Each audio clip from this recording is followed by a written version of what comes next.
Welcome to the Deer Society podcast. Here's your host, Bryan Lemke. Yeah, this is who I am. Well, I'm a deer hunting man. What's up, everybody? Welcome back to the Deer Society podcast. Thanks for tuning in. I am Bryan Lemke, joined today by JJ and Mike Ducart. What's up, guys? Well, it's the grind. It is the grind. We're here in the rut, deer chasing. Really exciting time of year in Minnesota here. The gun season has kicked in. We've actually had one gun season come and go. Just went out yesterday. I know everybody's been in the timber, lots hunting hard here. What have you been seeing? Yeah, it has been a little bit tough gun season here. That's why I got the orange Big Frig mug, Blaze orange mug, representing. Just wearing the orange. It's a little bit goofy when you're bow hunting with the orange on, but we make it work. And then there's just a lot of pressure right now. You hear a lot of shots. People are driving deer. Does are getting really spooky, not only from, the hunting pressure, but also the bucks have been chasing them hard for a couple weeks. I know I was out this morning that had a doe come through at about 25 yards, and she was she was super on edge, just, walk into a trail, and then she'd stop and backpedal and try to figure out a different trail and backpedal and go on another trail, and didn't really know why. I knew, gun season wrapped up and there was all that pressure and stuff, but then 20 minutes later, here comes a buck, and, he's right on that trail. So bucks are still on the does. It's probably harder to kill a big doe right now than it is a big buck, I feel like, because the big boys are making some mistakes, and hopefully we can take advantage of it tonight. It's, you bring that up. The best defense for the bucks right now are those big does. I've been just getting locked down. Really locked down. I know they're not smelling me. They're probably, seeing something, or just, their intuition tells them something's not right. They'll look up at you, and then they'll circle you, and they'll stomp, and all of a sudden they'll go back to normal. So, but they're really on edge, but they won't let it go either. That's the other thing, I was locked down by a doe for 30 minutes the other day. She would not leave. And, she was trying to figure out what was going on. She didn't know what was going on, but she knew something wasn't right. At one point, I'm 7 yards from this deer with nothing between us, and I had to close my eyes, literally, because she's just trying to figure stuff out. And they would pick up that little flicker on a calmer day, too, you know what I mean? So, but yeah, the does are really the best friend of a buck right now for more ways than one. Yeah, for sure. And, it's that time of year where, you hear that cliche saying, if there's a doe, there's probably a buck. And now's the time of year when you see a doe, be looking behind her, because the bucks are on their feet. They're with does, they're checking does, they're chasing does. Really, really exciting. Big bucks are making mistakes. They're kind of vulnerable right now. It's interesting here in Minnesota. We have this gun season that comes in early, right, kind of during the peak of the rut for a week here in southern Minnesota. It just went out yesterday, so we're dealing with that, the pressure. But we're also trying to take advantage of, the rut and what's going on right now. So, you mentioned you've had some hunts here. You're going out tonight. Well, what is your strategy going into tonight? Gun season's kind of gone, understanding what the deer are doing. JJ, where are you kind of hunting tonight? What kind of spot, and what are you looking at strategy-wise? Yeah, well, right before we jumped into the podcast, we looked at the Reveal app, and it looked like Shooter Buck just showed up at 9 a.m. this morning. So we know he's in there, and we kind of knew he was in there anyway, but it shows that he's, walking around, and that's kind of the buck we're going to try to target tonight. So just trying to figure out, with this wind, it's a southeast wind. It's kind of goofy. Don't have a perfect stand set up for where we need it to be, so maybe we'll do a ground hunt. But, just going to try to make a move on him probably tonight. Mike, you going to sit tonight? Well, it depends. I got some equipment issues that I got to deal with. If I can manage to get that done, I will. This deer's been doing the same thing, so, it's a catch-22, everything that's going on right now. Do you go in and do you hunt aggressive? You can't do it during the gun season because you don't want to bump them and push them into the, an area where they're going to get blasted. The other thing is you don't want to spook all the does either, because, then you're spooking the bucks. Like you said, the bucks and the does are together. Am I going to hunt tonight? I might, I might try to, because there is a weak spot here on this deer.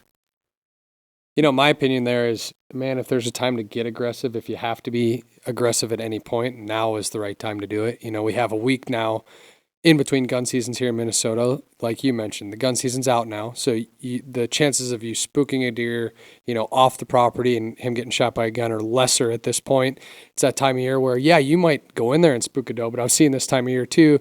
If you spook the doe, yeah, it's not great, but, you're spooking the buck with her, but it's not the worst thing ever. If you spook the doe, the buck maybe doesn't know what's going on. Their senses are down right now. They can only focus on one thing at a time, focused on that doe.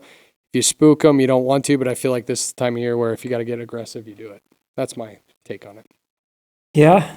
In between gun seasons, we have a 5-day window. It's pretty short, but yeah, we're kind of hitting that post-rut. I think the bucks are now not on that lockdown like they were last week, like we saw last night on the trail cameras. 2 big shooter bucks were up on their feet an hour before dark, and that's, at the end of the gun season, so that's a lot of pressure. And, even go back in the last few days, it's been all 3 shooters that we're targeting that have been right on the edge of shooting hours. And see, that's the other thing, too. It's kind of tough for us because they'll daylight in the morning, okay, on occasion, but they aren't daylighting until right on the edge of the light in the evening, and it's not about shooting hours for us. It's about camera light. And we're losing, 10 minutes, would you say? A little bit, yeah. Yeah, about 10 minutes we're losing depending upon, how you put your settings. If you guys would let me just dummy the camera down a little bit and give you a little crappy footage, I could go all the way to the end. But no, we set everything on auto, so it is what it is. And yeah, I don't know. It's a grind right now. There's so much I just want to start telling everybody about what I've experienced this year, because this has probably been my biggest and best year that I've had for at least a decade. And I say that because of one specific thing. It's because we haven't officially said it, that I've retired for the most part from the business end of things. And I no longer have to run that. And so this is my first year that I get to get out and do whatever I want, whenever I want, and hunt for fun. You know what I mean? And I'm still, obviously we're a part of the whole Deer Society and product development, deer behavior, sharing content with everybody. And that's really more my focus now. And I wasn't able to do that for the last, almost 15 years, 20 years. I did it when I was developing the product just to get the content. And then all these supporters came in, with the Deer Society, like JJ and all the pro staff. And so I was really focused on running the business. And now I get to get back out into my roots and literally experience and capture and share behavioral footage. And, you just learn so much. I mean, things change all the time. There's no one set thing. And so there's this unlimited amount of information that we can continue to gather and share to educate people. And that's what's made this my banner year this year. Not because, I've shot the biggest buck on the property or anything like that, but just because of that, period. Yet. Still time. We don't have to go into all that because we're actually going to be releasing a lot of that content on Whitetails from Scratch, but let's talk about, a few of those encounters specifically. Let's talk about the encounter you had last night. Yeah, yesterday morning. Okay. Yep. So we had a horrible wind. I mean, when I say horrible, I mean really strong, like 20-some miles an hour wind. And so I get out, and it's 20-some degrees, and so it's brutal. So I decided to go into the bat cave because it was the right direction of the wind for that. And I'm like, I'm having equipment issues. I'm not shooting a crossbow. I'm shooting my regular bow. So the only way to get a deer close enough is to use the decoy. And I've used the decoy maybe 3 times in my hunting career. I don't use it a lot. But we got like a high dollar, just fantastic decoy. We call him Dave. It's Dave Smith decoy. I'll give him a shout out there. And the deer, you use that decoy and you put it out there, and you're sitting in your stand and you're looking around like you do, and all of a sudden, boom, that decoy hits you, and it looks like so much like a real deer, you forget it's there. Oh, there's a buck, So I kind of chuckle like that. It happens to me every time I hunt with that stupid thing. So I put it out there, and the does come out, and I'm seeing how they're reacting to it. They're like, yeah. They don't really like it, but then again, they don't really like bucks this time of the year either. So they kind of drifted off a little bit. And then I was sitting there, and a buck that we've been encountering all year, we know him extremely well. This could be like my son. That's how well I know his behavior. And he's called Patches. Beautiful 8-point. It's going to be a stud. He's what, 2.5? And he looks way bigger than a 2.5. He is going to be a beast if he can live. But with his behavior, it's not looking good.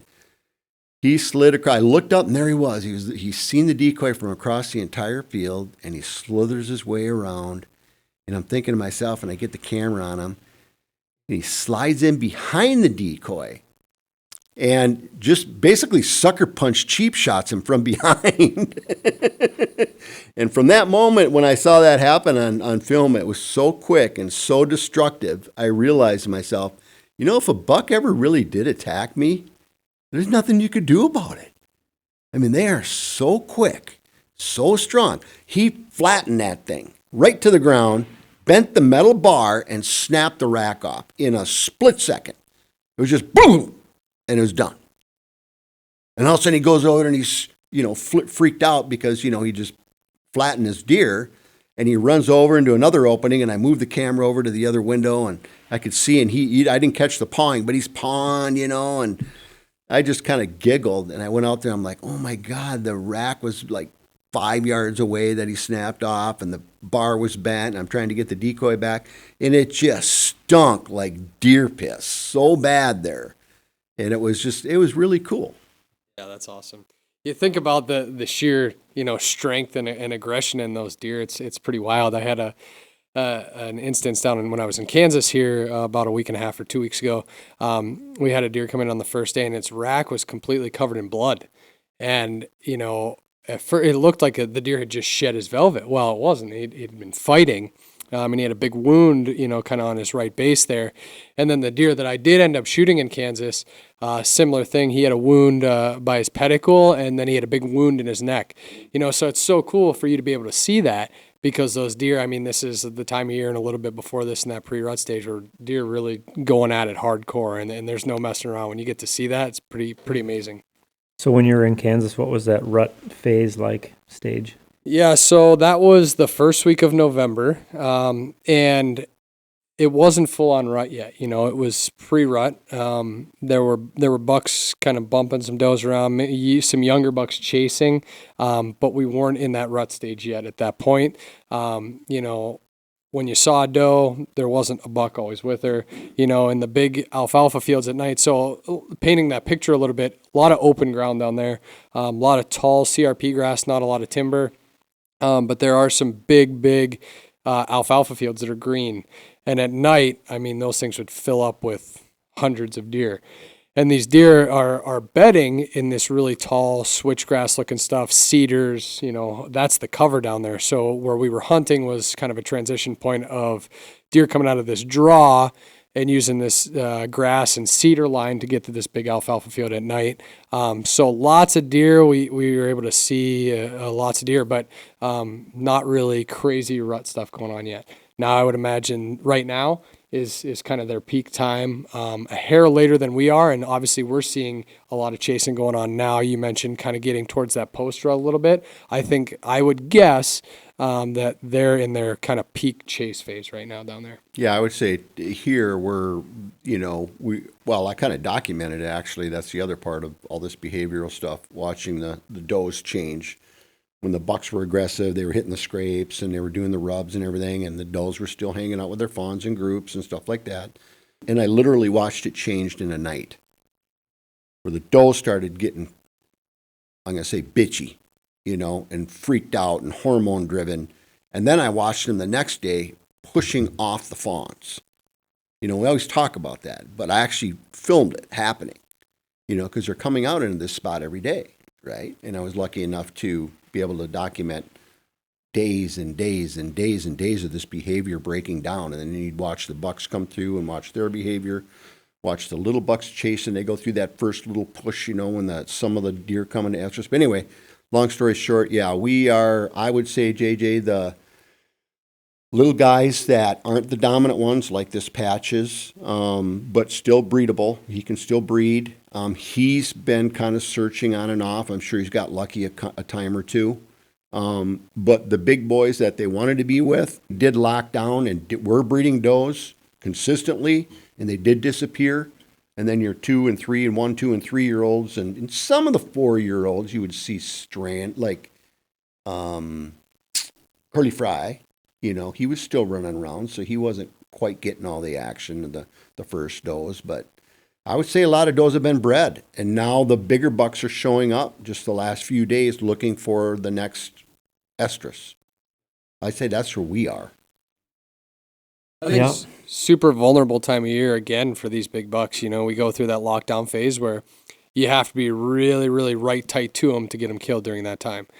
But then, they get that doe bred and they're kind of back. They'll start using those scrapes a little bit, right now, trying to find another doe that's in estrus. So another really good time, not that it resets, but a good time to catch a big buck, in between does, looking for those last does coming into heat. Yeah. Heading into the post-rut here. I think middle of the day is going to be good. I think late morning is going to be good. And then I think we're going to start transitioning into that food source pattern at night, in another week or two. I think it's going to be the mornings are going to be slow and we're going to be on that food evening hunt pattern. So hopefully we can get something down before that, because I'm not ready for late season yet. I will say, I drove around last night right before dark, and a lot of deer on cut corn. I saw probably 50 deer on cut cornfields. Like, it didn't look like your standard feeding pattern, but that's where a lot of deer were. I think some of those does that have been bred, they're trying to be out there and feed. But every single one, bucks chasing around, bucks still out checking. So I think you're right. I think, especially in those evening times, maybe shifting back to some of those food sources, especially with the cold weather and snow. A lot of it's weather. I was going to say, it's pretty much all weather driven based on what I've been watching over the last 3 weeks. So we had got our first cold snap a week ago, would you say? Yeah, the first weekend of gun the first weekend of gun. And so before that, everything was on green, and they were loving those sugar tops, those beets, and all that kind of different stuff. And they were consistently on it. And I was covered up with deer. And now, since it's gotten cold, we've noticed that they're going to, and they've been running and being run down. You know what I mean? Now they're kind of losing some of that muscle. They're craving a little more protein, I think. And then, of course, they need that fat, that carbo. And so once the cold comes in, they're hitting the corn. We don't see that because our corn is standing. So we don't know how much they're hitting the corn. But I'm assuming quite a bit. But they are hitting the beans, too. Because we have standing beans. And so we noticed that they were hitting those coming out in the evenings. And so getting a little bit of protein in there, too. So it's good to have all that nutrition there. Because they will run themselves down. And 2 of the 3 top deer that we're trying to get have already been wounded. Which is, we know one was a hunting situation. The other one, we don't know if it was a fight or not. But there was a big... Oh, and the third one has actually a broken leg, and he disappeared a week ago. Oh, yeah. You're talking about 7-Up? Yeah. Yeah. Yeah, they're warriors. All I can say about that. Yeah. It's, time and time again, and we talk about this, that we're going to do a podcast on shot placement, and we still have to do that here coming up. But, it's unbelievable time and time again how you see how tough these deer are, from wounds to getting hit by a car to, all of the above. They're tough animals, and whitetails, they just have a will to live. I think that's what makes it so enticing to chase them and have such an appreciation for them. Just a cool, hard-nosed, tough animal. I'll touch on my Kansas hunt a little bit. So the last podcast we did was just before I was headed to Kansas. And again, like we touched on, it was kind of that pre-rut stage and hunting, open, tall, grassy cover going to big food. And was fortunate enough on the 4th day to shoot a big 9-pointer down there in Kansas. That was pretty awesome. Again, it seems that I keep getting put in these situations by accident because I try to do my best to hunt the right wind. And I ended up getting into the stand. Adam and I did, and the wind switched on us. And, it was one of those situations where I had just turned to him and said, man, this is not going to be a good deal, because our wind had just switched and was going right to where I thought the deer were going to come from. And had just got done saying that, and I turned around, and here comes this big buck marching in from directly downwind, right where our wind was going. And I think that's, says something to the point of, just because the wind's good for you doesn't mean it's good for the deer. We had hunted that stand 3 days in a row, hadn't seen that deer, and that wind switched, and we talked about the wind switch and the vitalness of that, or importance of that last podcast. That wind switched, 4:00 in the afternoon, here came that big buck, and he marched right in there and shot him at 25 yards. Obviously, scent control is on point, using phase, and we won in that battle, but just goes to show what you were saying again, a week or so ago, Mike, paying attention to those wind switches, because the deer have to move when the wind switches like that. You know what, Jay? What's the number one thing you look at in the weather every day before you hunt, 2-3 days ahead of time? What's the number one thing? The wind? Exactly. What direction is the wind coming? What stand are we going to hunt based on what the direction the wind is coming? And the speed. And the speed. Exactly. It's so vital. And scent control, we've always, because we've developed communication and behavioral type products, at Illusion, we've always focused on behavior and communication.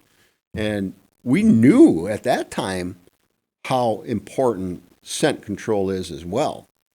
And, it doesn't do you any good if the deer knows you're there. And so when we developed the new phase product, which actually is designed to eliminate the presence of a human, that's all it's designed to do, period. That doesn't mean that every other scent control tactic or every other scent control product is obsolete, because that's not what this is. This is to eliminate the human presence in the hunt. And I'm blown away by how well it works. Just like you had your, situation. My full scent control is on point, and that's the key. But add the phase element to it, and you get away with deer coming downwind on certain situations. Now, I'm assuming Kansas, it was a little higher mile per hour wind that day. Yep. In my situation this year, and that's on film, we'll show it, I got a calm wind, and that's why JJ said, "And how fast?" Because I know that's what he was thinking. When it's calm and it starts swirling and it starts moving, man, now you are in big trouble. It doesn't matter what direction the wind's coming from. All them thermals are going to get you, and they will. And so I had one of those days, and I got into the stand that we call it Achilles, because that's where my injury came from. I still think I'm going to kill a huge deer out of that stand this year. It was meant to be. Somebody's going to anyway. But so I'm sitting in that stand. There's a scrape right below it. Dies down the wind, and it's just sitting there. All of a sudden, I got this buck. I don't know if it was patches or not. It might have been. Comes in, gets into the scrape, starts tearing it up. I'm filming it. Walks off. I take a wind floater, and literally, that wind floater dropped directly down in the middle of the scrape that he just walked away from. Now, there's absolutely no way a deer would not have picked up on me, because it came in from that direction too, if I had bad scent control. And that just tells you how important and how good that these products are. And it's changing the way we're hunting, So I'm thinking more about being a little more risky. Of course, I'm chewing a gum now, that's neutralizing too, because that's a big part of it. The breath is a huge part of it too. So, but JJ, what, you eat apple, and what are you doing there? Yeah, we do a lot of crazy stuff. This morning I rattled in a buck too. And being a 2-year-old, I didn't think he was going to be that smart. I thought he'd just walk right in, but he circled way downwind of me, 40 yards, and he just sat over there thrashing a tree. Seriously? I just filmed him for 10 minutes, and he was directly downwind, so. Actually releasing a hunt breakdown today, which is from a deer that I shot last year in Minnesota. And check that one out. That's one of those situations where I was playing the wind and had a deer, 6.5-year-old mature buck, come, and where I thought there was no way he could get to without me killing him, he got to. And he ended up directly downwind from me. And I still, rare 5% chance that could ever happen again. He gets into the spot without me killing him, but that happened. And you'll have to see the result. Check out that hunt breakdown that we release. But I want to go back to JJ, what you just said. So you did some rattling this morning. What did that look like? I mean, we're in that kind of not post-rut yet, but end of the rut here, or tail end of it. You're still doing some calling. What's that look like? Yeah, so I know that post-rut can be a good time to rattle and call in some bucks. I know during lockdown they kind of just ignore all calling. They just base everything on their nose and finding that hot doe. So we're getting to that point where there's less does that are in estrus, so the bucks are out cruising and, they hear that fight. And they're intrigued, So did a little bit of rattling, did some longer breeding type grunts, and then he came in one time. And then he didn't go in my shooting lane, and I kind of wanted to film him a little bit more. And I also thought I maybe heard a different deer quite a ways off in the thick stuff. So I saw him walk away, grab the black racks again, a little more rattling, just some light sparring that time, and then acted like I got a little bit more aggressive and maybe more of a fight. Did that sequence while he came back and, walked right in, and finally he walked right in front of me. And I was waiting for what I thought was, in your mind, you always think it's the big one over the next hill, but never saw that deer. So, did a little bit of rattling, which I have not done for quite a while. Yeah, I haven't rattled at all. In fact, excuse me, I've been doing the doe estrus bleats. I haven't been doing the buck grunts very much at all. And my case was, I'm being extremely conservative this year on calling. And there's a couple of reasons for that. One is, I've watched this progression happen in waterfowl industry. People don't know, but I was in waterfowl. I was big into it. And so I've watched the geese behavior change over a decade based on what we're doing as far as calling goes. That's starting to happen with deer right now. And we're witnessing that, and we're experiencing that. And so extremely conservative with my calling. I cold called twice this year, and once was yesterday morning, and nothing happened. I've called that deer. Well, obviously the rattling should work because I just had a deer attack my decoy because it's that post-rut thing going on, and they want that next doe. But I had does. Actually, I had that buck. I think I called at that buck because he was kind of suspicious before when he was coming in. He's like, well, what is that? And he was bristled up and this and that. He was kind of fading off to it. And once he couldn't see me, remember, I'm in a stationary blind. I don't want him to hear the sound coming from the stationary blind. So once he couldn't see me, I pointed that call to the decoy and just went, rah, just to confirm, hey, this is a real deer, not a decoy. Because the does were kind of freaked out by it. And I did a little bit of that with them too when they were looking all freaked out. I just went, when they weren't paying attention and looking away, bah, I'd hit a buck grunt, pointed down at where the decoy was. And they'd look up and then they'd look at that decoy and then, okay, well, must be real. So, yeah, my calling's very conservative. The other calling I did was about 3 days ago when I had a buck running, like JJ was saying. They were moving. They won't react to calling hardly at all. You know what? I would just want to see what they're going to do to a doe estrus bleat. So he came in, and once again, it was that 8-pointer. We figured he was 2, right? It wasn't Patches, a different one. So he's running this ridge. I get him. I got him on camera. He fades off to my side there, and just when he couldn't see me, I just, you know what I mean? And he didn't even pay any attention to it, just like JJ said. And then as he was working out, hit it one more time, a shorter one, and he got to where he wanted to be in a trail situation, and he stopped, and he looked back, and he started coming my way, and he couldn't see where that doe was, and he turned around, and then he just walked off the other way. So it is really tough to call him that way, but a doe bleat did stop him, did get him to pay attention, and I didn't want to try and finish him off by adding a buck there because it was a buck I wasn't going to shoot. I just wanted to see how they were reacting to the calling. So that's a good question. So when are you thinking about doing a combination just versus a doe bleat? I'm going to read the deer. That's why I decided that's what I'm going to do this year. So I'm just not going to go, whoa, I'm going to do this now, like I used to do in the past. I'm just going to wait. I'm going to wait and see the deer, see what the situation is, and then just react accordingly based off what I'm learning. And I'm not talking about over the years. I'm talking about now. What am I learning now? How are the deer behaving now? So well, it's different too because normally we're hunting a bunch of different properties and bouncing around, and you can call here, call there, mix it up. This year we're hunting mostly one property, trying to really learn about it, learn about the deer, and then you can't just go to the same spot and just keep calling. No, I mean, that's so just, that's kind of one element where that changes things a little bit. But yeah, coming up, I think Rattling's going to be big. The breeding grunts would be big. And yeah, that could flip a bigger buck inside out if he's out there looking for that next doe and estrus, and all of a sudden, he thinks that a different buck is on there, and one of your more dominant bucks, that could turn him inside out. Well, we don't want to run this podcast too long because everybody's got to get back out in the stand here. It's that time of year. But I want to wrap it up kind of talking about trail cameras a little bit. So obviously you guys we've been talking about what you've been seeing, what everybody's been seeing out, firsthand experience. But what are you seeing on your trail cameras? Where are your trail cameras right now? And are you going to leave them there? Are you going to move them here in the coming weeks? What's your trail camera strategy now and coming up? Yeah, so we got a bunch of them on these water tanks that we put in. And obviously those are going to freeze coming up in the next week or two. So then we're going to have to move the trail cameras. We also got a lot on like scrapes and pinch points. Probably just going to analyze those, keep most of those in place, but then start to shift a few of them into that food. Our cornfield should be getting cut this week, so we'll put them on some field edges and get back to that food source situation and see who survived. That's kind of what I'm thinking. Have you been seeing a lot of activity on your trail cameras where they're at right now?